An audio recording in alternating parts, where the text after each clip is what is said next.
Hello, welcome to my channel and to my subscribers, welcome back.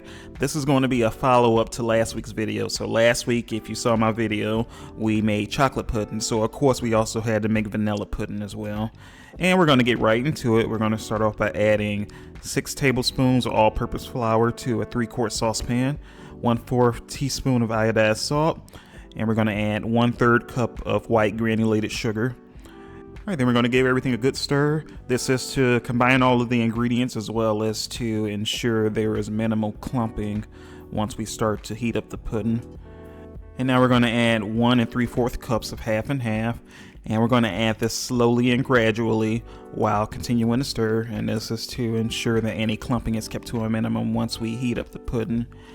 Now for those who saw my chocolate pudding video, you might have noticed that I used less half and half in this recipe versus for the chocolate pudding. The reason for that is because we omitted the cocoa powder since we're making vanilla pudding, and as a result we don't need as much liquid for this recipe. Also, most pudding recipes call for using whole milk. I chose to use half and half for this recipe. The reason for that, half and half consists of half whole milk and half heavy cream, so as a result it has a higher fat content, and that higher fat content is what helps contribute to the creamier texture and the richer flavor in this specific recipe. Now that we've finished adding all of the half and half and we've broken up as much of the clumping as we can, we're going to warm the saucepan on medium heat for around 8 to 10 minutes, which is how long it should take for the pudding mixture to thicken. Now the nice part about this recipe, it does not include eggs, so we don't have to micromanage it as much to prevent any eggs from scrambling in the mixture. That being said, I still recommend that you continue to constantly stir it, at least gently, to prevent any milk curdles from forming as the pudding heats up. So at this stage, around 8 minutes have passed, and if you notice on the screen, that pudding is really starting to thicken up. And it's going to thicken up very quickly because we're not using nearly as much liquid in this recipe as we did the chocolate pudding recipe. You want to be really careful at this point, however, because if you allow the pudding to cook for too long, you risk having the half and half you added separate from the pudding, which will lead to a very greasy and runny mess, which won't be appetizing at all. So right now I'm going to remove that saucepan from the burner. We're going to turn off the heat on the burner, and I'm going to set the burner aside. And now I'm going to bring that saucepan over, continue stirring it a bit longer. And now I'm going to begin to add the rest of the ingredients. We're going to start off by adding 1 tablespoon of butter, and this is unsalted butter. And we're going to stir in the butter until it's melted and well combined. And once we finish adding in the butter, we're going to add 1 tablespoon of vanilla extract. And we're going to stir that until it's well combined as well. The reason we're adding the butter and the vanilla extract after it's done cooking is to prevent the butter from separating from the pudding, as well as prevent the vanilla extract from scorching under the heat. Now this next step, it is totally optional and not required. It's completely up to you if you choose to do this. I'm going to filter the pudding I just finished cooking through my sieve, and this is another safeguard to ensure any milk curdles that weren't apparent to the eye have been filtered out of the final product before we serve it.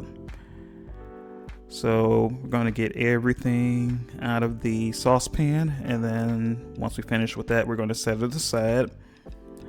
And I'm using a plastic spatula to help filter this pudding through the sieve. You can use any cooking utensil you have to do this, if you choose to do so. And now that we've gotten everything out of the inside of the sieve, I'm going to turn it over and get all of the pudding that's on the bottom of the sieve as well, because there's going to be some that isn't filtered all the way through. Now that we're finished with that, I'm going to set the sieve aside. And right now I'm just giving the pudding a good stir to smooth it out. Now again, this is entirely up to you. At this point, the pudding is technically done, so if you're someone who prefers to enjoy their pudding warm, you can certainly serve it as is. Nothing else needs to be done with the pudding. What I'm going to do is I'm going to chill this pudding in the refrigerator. So I'm going to set my plastic spatula aside and I'm going to cover the bowl with plastic wrap. Now with pudding, you want to ensure that the plastic wrap is covering the surface of the pudding, and this is to prevent a layer of skin from forming on the pudding. If you're someone who prefers the layer of skin on top of their pudding, you can leave the plastic wrap off of the surface of the pudding. Again, it is entirely up to you. So once the pudding is placed in the refrigerator, I would recommend allowing it to chill for a minimum of 2 hours, but the longer the better, and the pudding will continue to thicken while it is in the refrigerator. So I let the pudding chill for about 6 hours, and we're going to remove the plastic wrap from the surface of the pudding. You want to be careful and remove it slowly, because if you remove it too fast, you risk having a ton of pudding be pulled up with the plastic wrap. So you want to remove it slowly as shown on the screen. We're going to set it aside. Now what I like to do before serving my pudding, I like to give it one more good stir, and again, this is to smooth out the pudding, and what you see on the screen is exactly how the final product should look. Now a question may come up about the servings for this recipe. The short and quick answer to that is the servings will vary. The reason I say that is because different people tend to serve different portion sizes. Some prefer to serve bigger portion sizes, others prefer to serve smaller portion sizes, and that will affect the extent to which the pudding can be stretched.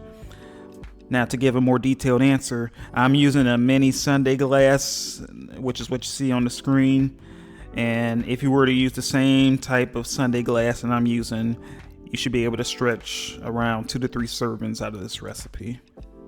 You can always double or even triple the amount of ingredients to make more pudding as well if that's not enough. So what I'm doing now is adding a couple of mini vanilla wafers to the top of the pudding. I'm also going to put a bit of whipped cream on top, and then finally I'm going to sprinkle some crushed vanilla wafers on top of the whipped cream. This was just to make the pudding look pretty for the video. You can decorate it however you like, or if you're someone who prefers not to decorate their pudding, you can certainly do that as well. It's really entirely up to you. Now, if you have leftover pudding or you choose not to eat all of your pudding right away, it will be good in the refrigerator for up to 5 to 7 days. Just be sure to cover it to prevent any skin from forming on top. I hope you enjoyed this video. If you would like to see more recipes, please like, share, and subscribe. Thanks for watching.